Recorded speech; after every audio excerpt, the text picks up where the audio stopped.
TAO is slowly becoming one of my favorite AI coins, and in this video, you're going to find out why. Now, guys, we spoke about TAO, and I'm going to keep bringing you the TAO content. Hopefully, I can reach more of a TAO audience as well, being that in my portfolio, it's slowly creeping up to be one of my top 3 holdings, guys. And that's based on the performance from the subnets, and then also on the performance from TAO. Currently, it's the #1 AI big data coin, and it's nearly at $400, guys. Now, I'm going to get into the key resistance zones in a second. However, in the last video, we were down here at the apex, and we said we had resistance at this line. However, we're getting very close to the apex, and these things usually make a decision time either lower down to the lower area of this order block, or we break out. And guess what? Everybody who took advantage is now up with TAO. Okay, so we went all the way from around $317 all the way up to nearly $400, which is a 25% gain in the past 5 days. Now, so far, it's the highest ranked AI crypto coin on the planet, if you want to say it that way. It's a collection of cutting edge AI projects competing for the highest emission. And so far, it's been ranging between $200 and $800. And I do believe we will be in price discovery, and we should be at $800 if we do get an altcoin season like we've all been waiting for. Now, only 28 tokens outperformed Bitcoin over the last 90 days, guys. That's something to bear in mind. You're going to see some poo coins on here, but you're also going to see some big utility coins, which makes me feel like utility season is around the way. You got FET here, you got SUI, you got TAO, 58%, right? Then you've also got ones that we talk about like Aero and ETH on here as well, guys. So again, the fact that it's outperforming Bitcoin right now leads me to believe that whether or not there's an altcoin season or when there is an altcoin season, these are the coins that you should be having a very close eye on, because they most likely will perform or outperform the rest of the market continuing into altcoin season, guys. Remember, it hasn't been altcoin season yet, and these altcoins have been in an altcoin season, if you want to look at it like that. Now, I'm going to show you guys all the key resistance zones where you guys can pick up, where you should be expecting some pullbacks. But a big reason as to why I do invest into TAO is on their ethos and on the team behind them.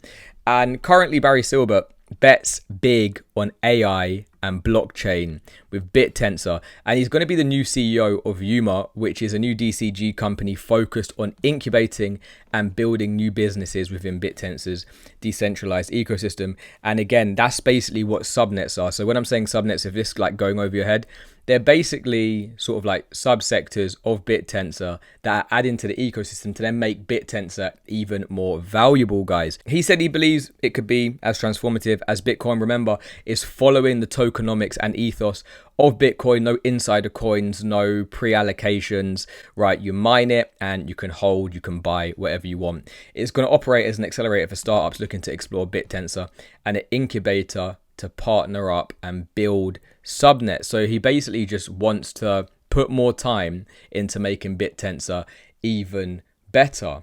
And there's a lot of projects that they promise these things, they don't do anything, they're not actually innovating. It's very different with Bittensor, guys. This is why I'm so bullish, right? So DCG, or Digital Currency Group, was an early champion of cryptocurrencies and the digital asset industry.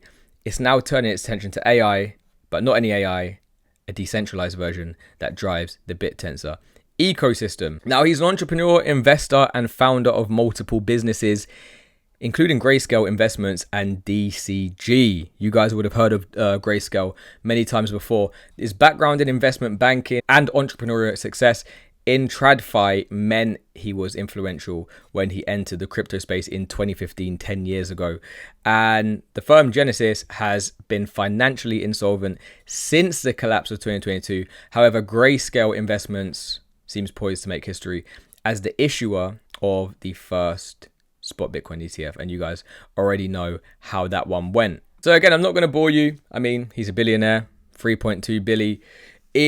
According to Forbes, okay, so you guys are going to know he would have made loads of money from starting up all these different investment companies, and then also his involvement in crypto early on as well, right? Buying Bitcoin or buying cryptos that early on in 2015. Anybody who bought and held and is innovating in the space is going to be doing really well. And so far, DCG's biggest revenue generator, digital asset manager Grayscale, oversees 28 billion of Bitcoin, ETH, and other assets. So is there going to be a next Bitcoin? Will there be a next Bitcoin? I think there's only ever going to be one Bitcoin. But again, he is following the ethos of Bitcoin, like tokenomics. We spoke about that before. I think is going to be good for pretty much any cryptocurrency that you do start up with, right? No insider trading, anything like that. You guys can go and watch this in your own time. I'll leave a link for this if you guys want to read this in your own time. But very interesting stuff, and again, makes me super bullish on Bittensor, not just based on the price, guys. We've got to look a little bit deeper. Now, we come back to the chart, and you guys know what I'm going to pull up. I'm going to pull up the order blocks. Currently on the daily, all the way down at 300. But really, we need to be looking on the short term, and on the short term, we're going to be finding resistance at around $400, guys. It just is what it is. So if we do have a pullback going into next week, then we should expect some big support at around $370.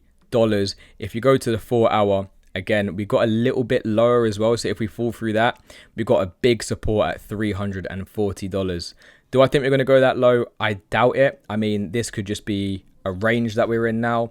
And if we do range in this box here, I don't know, maybe for a couple of weeks or so, that's not a problem in my eyes. If we lose the range, then again, we can expect lower prices. Another thing that we need to keep our eyes on is the Bitcoin pair. So TAO Bitcoin right now looking all right. It's not looking too bad, right? Broke out, came back to retest a previous range high. Now looking for continuation, guys. And if we do get more outperformance on the TAO Bitcoin pair, then all the way to that order block, you got 6% to around 10% at the top. Where would that be a 6% to 10% move for the USD pair? Well, that's going to be all the way to that order block at 420 to 436. So everything is marrying up pretty well. You can go and throw the fibs over it. And when you throw the fibs over it, you're going to see, right, we're going to have big resistance at around the 0.5 to 0.618 fib, right? No surprise there. We said that in the last video. Right now, we've had the breakout. We're just waiting for continuation. Remember, if Bitcoin decides it wants to continue this measured move to 125k, this is going to be really good for the rest of the altcoin market because it is going to pull up the altcoin market with it. So right now, TAO looking really good. One of my biggest holdings in my AI portfolio. You guys let me know what your biggest holding is. Are you a TAO holder? If you like the video, found anything useful, smash the like button, subscribe if you are new. I'm going to see you in the next one. Peace.